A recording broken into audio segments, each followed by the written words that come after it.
नमस्कार बच्चों, video lecture की सीरीज़ में हम थर्मोडायनेमिक्स के अंदर अपना तीसरा लेक्चर है।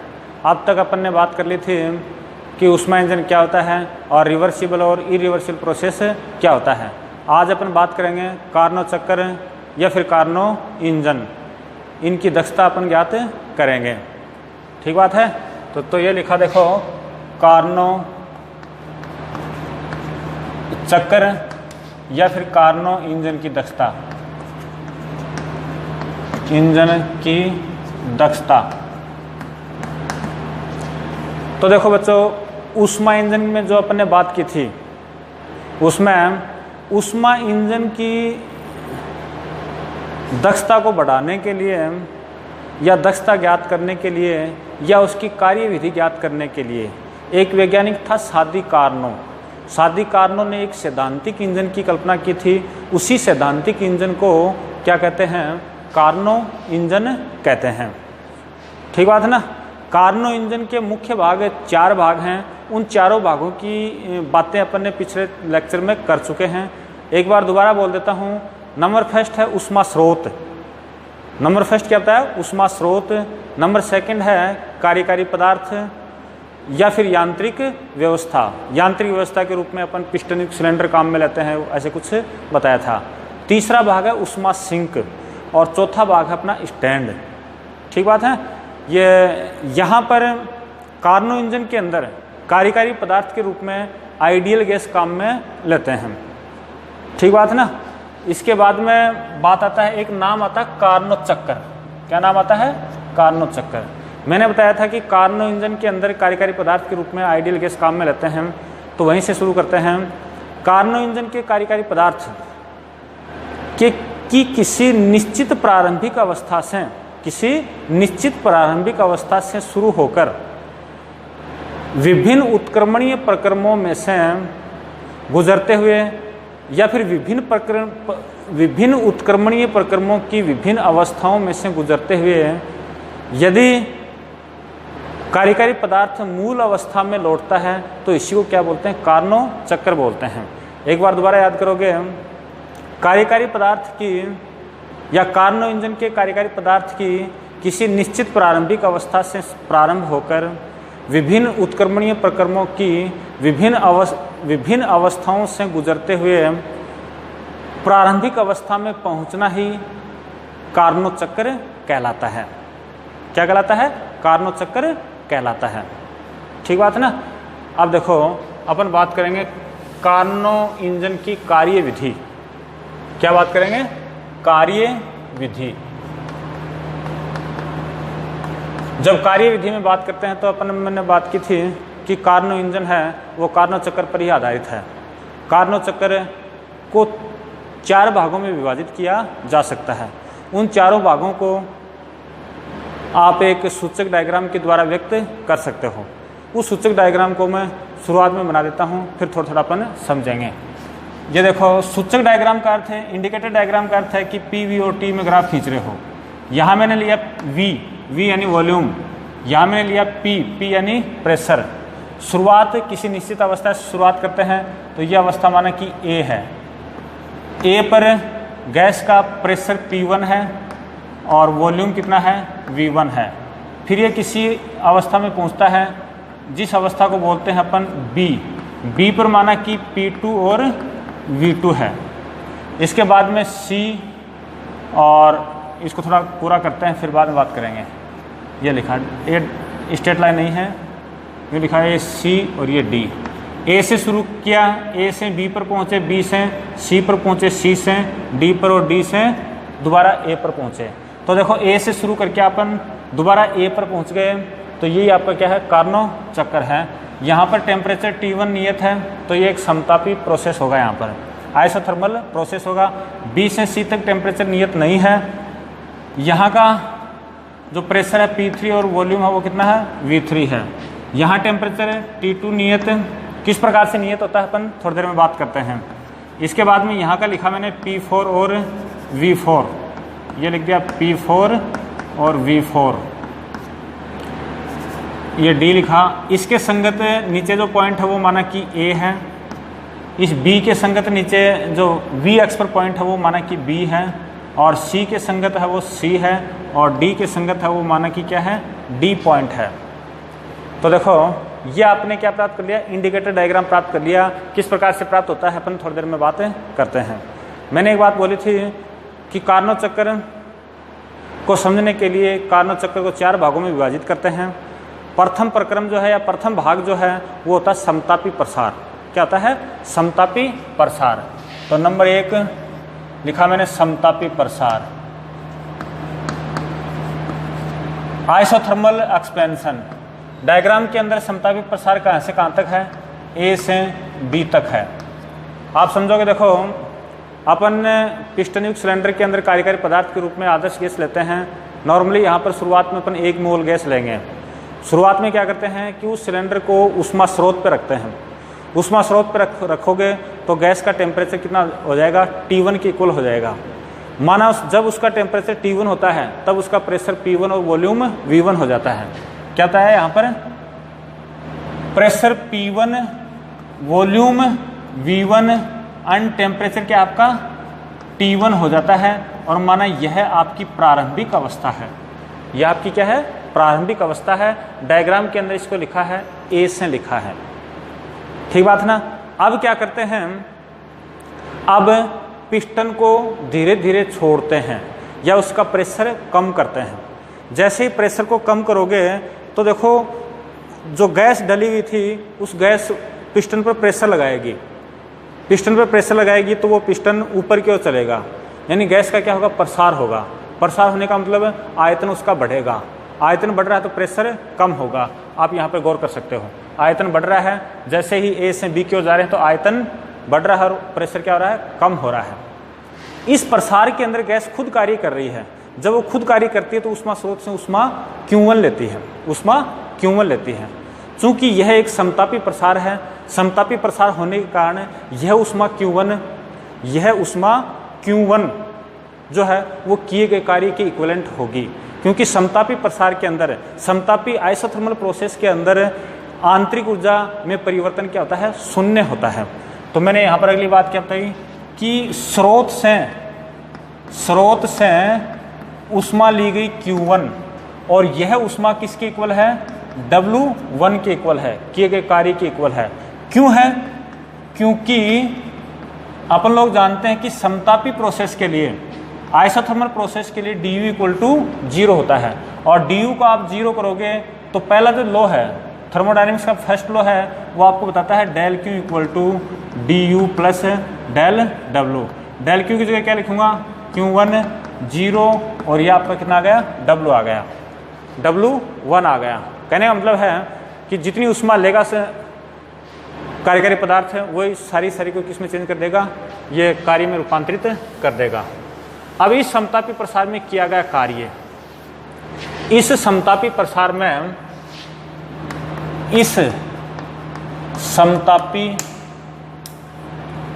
प्रसार में गैस के द्वारा किया गया कार्य वो थोड़ी देर पहले बात कर चुके हैं, Q1 के इक्वल है।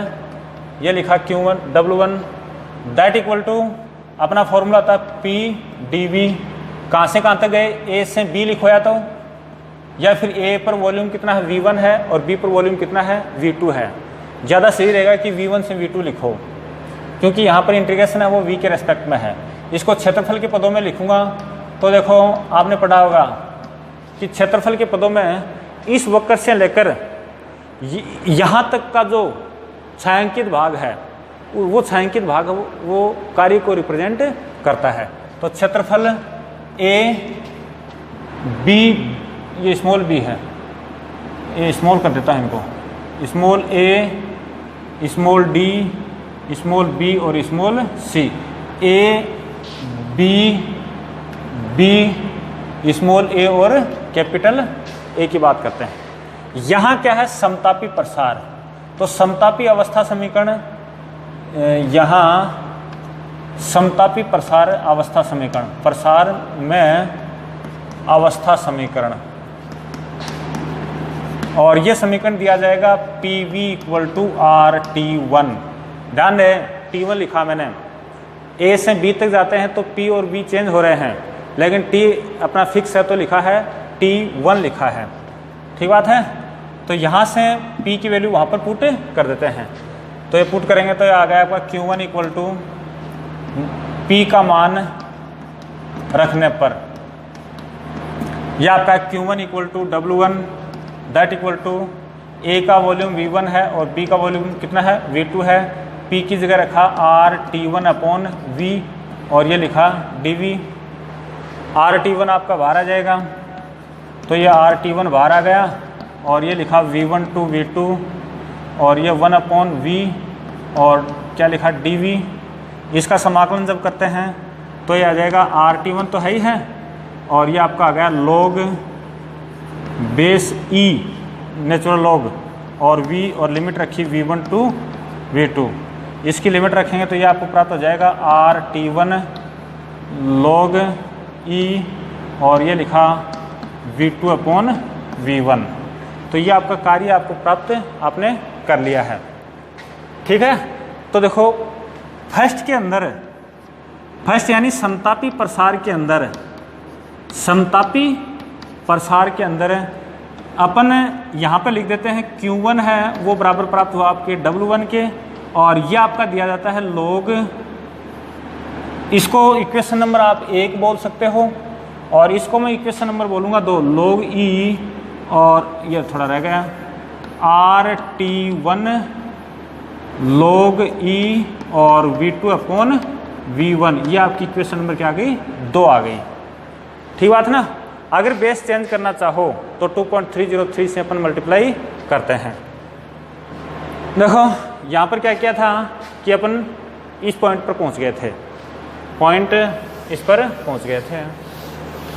इसके बाद में जो सेकंड भाग है नंबर 2 जो भाग है वो रुद्धोष्म प्रसार, रुद्धोष्म प्रसार एडियाबैटिक एक्सपेंशन, और डायग्राम के अंदर वो दिया गया है BC से। किसने दिया गया है BC से दिया गया है। पहले वाले में अपन बात कर रहे थे कि स्रोत पे है, स्रोत से उठाकर सिलेंडर को स्टैंड पे रख देते हैं। जैसे आप कुचालक स्टैंड पे रखोगे तो वो उसका जो दीवारें हैं वो कुचालक हैं, तो वो सिस्टम है, वो गैस है, वो आइसोलेटेड हो जाएगी और अपना जो है यहाँ पर रुद्धोष्म प्रक्रम अप्लाई होगा। ठीक बात ना। अब देखो स्टैंड पे रखा, रखने के बाद में पिस्टन को आपने क्या किया, दाब कम करना शुरू कर दिया।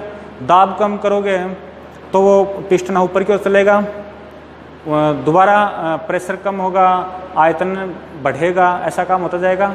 ऐसा होते होते लास्ट में उसका टेम्परेचर क्या, कब तक प्रसारित होने देते हैं, जब उसका टेम्परेचर T2 नहीं हो जाए। T2 यहाँ पर क्या है, समतापी, T2 यहाँ पर ऊष्मा सिंक का टेम्परेचर है।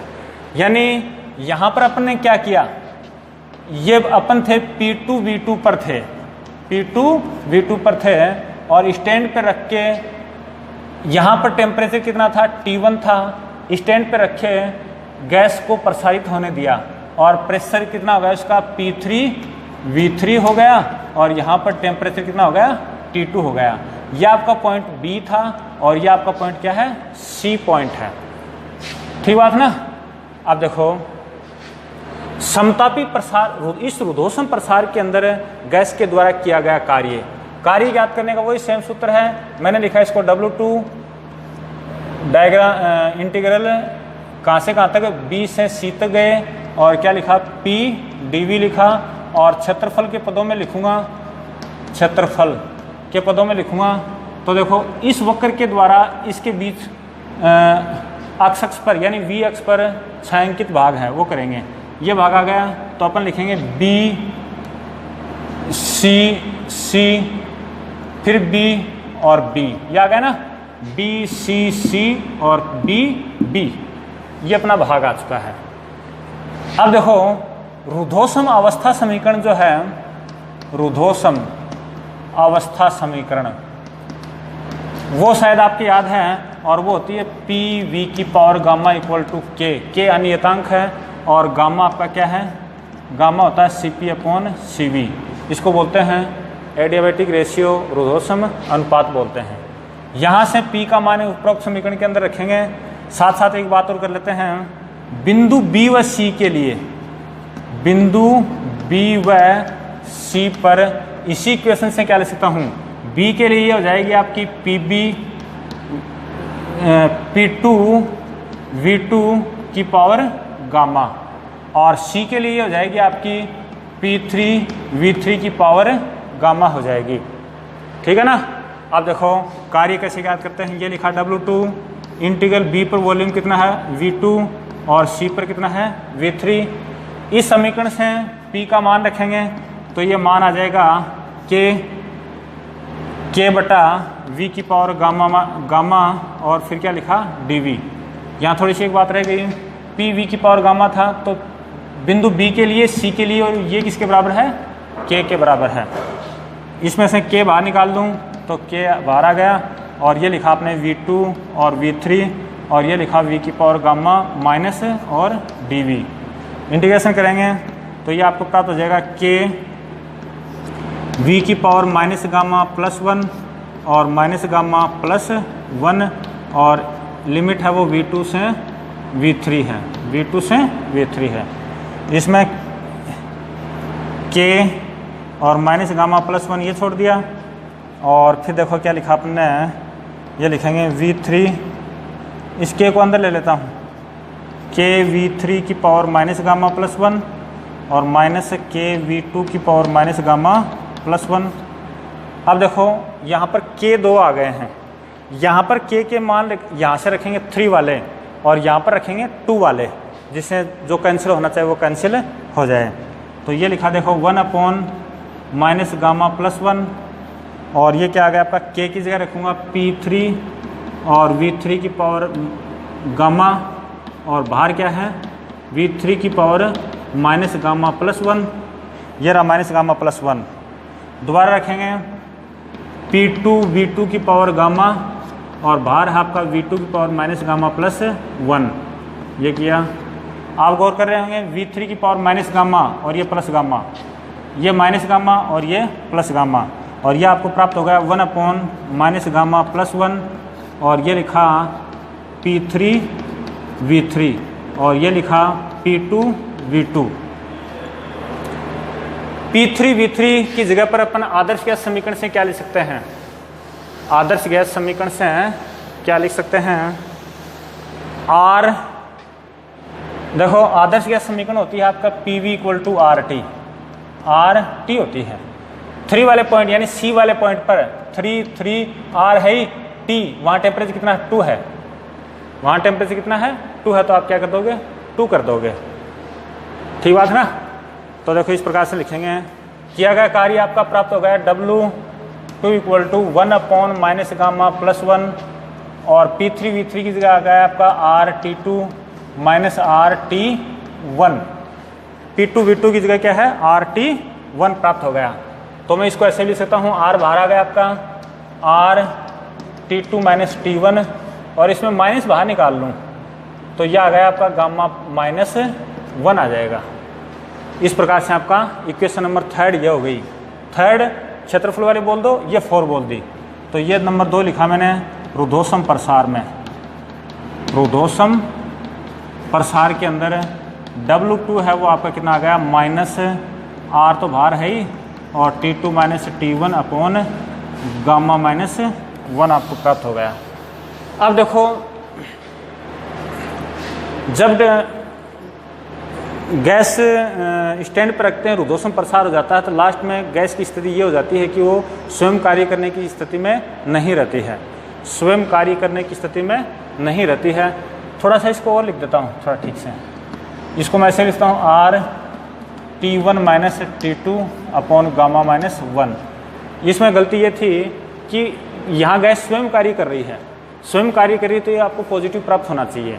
ये लिखता हूँ तो ये भी पॉजिटिव है, क्यों, क्योंकि T2 में से T1 घटाएंगे तो आपको नेगेटिव प्राप्त होगा, और नेगेटिव क्या हो जाएगा पॉजिटिव हो जाएगा, तो दोनों ये सही है। यहाँ प्लस कर दिया और ये 1 और ये क्या कर दिया 2 कर दिया। ठीक है। अब क्या करते हैं लास्ट में पॉइंट नंबर 3 पे बिंदु C पर सिलेंडर, पिस्टन युक्त सिलेंडर को स्टैंड से उठाकर सिंक पे रखते हैं। चूंकि गैस स्वयं कार्य करने की क्षमता है नहीं, तो पिस्टन को दबाते हैं। पिस्टन को जैसे दबाएंगे तो उसका प्रेशर बढ़ेगा, आयतन क्या होगा, कम होगा, और इस स्थिति में गैस का समतापी संपीड़न होगा। समतापी संपीड़न होगा क्योंकि जो भी अतिरिक्त ऊष्मा होगी वो उस निकाय के द्वारा, उस गैस के द्वारा सिंक में त्याग दी जाएगी। दोबारा यहाँ पर समतापी संपीड़न है, तो देखो निकाय पर किया गया कार्य बराबर त्यागी गई ऊष्मा, किसमें, सिंक के अंदर त्यागी गई ऊष्मा। तो यहाँ पर तीसरा जो पॉइंट है वो अपन करते हैं। तीसरा पॉइंट है समतापी संपीड़न। डायग्राम के अंदर ये बात है अपनी CD की। क्या क्या था इसमें, समतापी संपीड़न करते हैं। तो देखो मैं यहाँ पर एक बात बोल रहा हूँ, समतापी संपीड़न है तो यहाँ त्यागी गई ऊष्मा Q2 वो किसके बराबर होगी, किए गए कार्य के बराबर होगी। किए गए कार्य किसका, गैस के ऊपर किया गया कार्य। और इसको आप डायरेक्ट लिख सकते हो समीकरण नंबर 1 से। क्या लिखूंगा, दैट इक्वल टू R, यहाँ टेम्परेचर कितना है, T2 है, फिर लिखा लोग आधार E, इसके बाद में V2/V1 अंतिम वॉल्यूम बटा प्रारंभिक वॉल्यूम। तो यहाँ का वॉल्यूम कितना है, V4, और पहले कितना है, V3। तो ये आपके पास प्राप्त होगी नंबर 3। ये देखो आपका नेगेटिव है। नेगेटिव कैसे है, इसको सोल्व करेंगे तो नेगेटिव आएगी, V4 कम है, V3 क्या है, ज़्यादा है। इसको और क्या लिख सकते हैं, क्षेत्रफल के पदों में लिखना चाहें तो क्षेत्रफल के पदों में इस ग्राफ के द्वारा इस अक्ष के बीच में जो छायांकित भाग है तो लिखेंगे C, फिर बाद में D, और फिर D, और ये C लिखा, C, D और फिर C। इसके बीच का जो क्षेत्रफल है वो इस समतापी संपीड़न में किए गए कार्य के इक्विवेलेंट होगा। इसमें मेरे हिसाब से समझ आ गई होगी। ये निकाय पर किया गया कार्य किसके बराबर होगा, त्यागी की ऊष्मा के बराबर होगा। नंबर 4 आपका बिंदु D पर पहुंचने के बाद में दोबारा अपन क्या करते हैं, उस पिस्टन युक्त सिलेंडर को स्टैंड पर रखते हैं, जिससे वो सराउंडिंग से क्या हो जाता है, आइसोलेटेड हो जाता है। फिर क्या करते हैं, उसको दबाते हैं, पिस्टन को दबाएंगे, और तब तक दबाते हैं जब तक कि आपको अवस्था A प्राप्त नहीं हो जाए, प्रारंभिक अवस्था प्राप्त नहीं हो जाए। तो ये आपका रुद्धोष्म संपीड़न, और कहाँ से कहाँ तक है, D से A तक। तो इसमें किया गया कार्य W4 सूत्र तो वही है, D2A PdV, और क्षेत्रफल की बात करूंगा तो ये आपका प्राप्त हो जाएगा DD A, कैपिटल A और कैपिटल D, DD A और कैपिटल D, इसके ये बीच का क्षेत्रफल। ठीक बात ना। इसको जब सोल्व करेंगे तो यहाँ से देखो R प्रारंभिक ताप यहाँ पर क्या है, T2 minus T1 upon gamma -1। देखो इसके अंदर लिखा प्रारंभिक ताप माइनस अंतिम ताप। आप D से A पे जा रहे हो तो A का ताप कितना है, D से A पे जा रहे हो तो प्रारंभ यहाँ हो गया, तो यहाँ का टेम्परेचर T2 है और यहाँ का टेम्परेचर क्या है, T1 है। तो इसलिए वहाँ चेंज हो गया, क्या हो गया, T2 माइनस T1 हो गया। यहाँ ध्यान देने वाली बात है, ये आपका नेगेटिव आएगा। क्यों आएगा, T2 तो कम होता है, T1 हमेशा क्या होता है, ज़्यादा होता है। तो मैं इसको ऐसे लिख सकता हूँ -R, और ये लिखा T1 minus T2 upon gamma -1। इस प्रकार से ये आपके कुछ समीकरण आ गए, जिसमें 1, 2 इनको दे दिया, क्षेत्रफल वालों को दे देंगे, और अब ज्ञात करेंगे कुल कार्य। आगे बात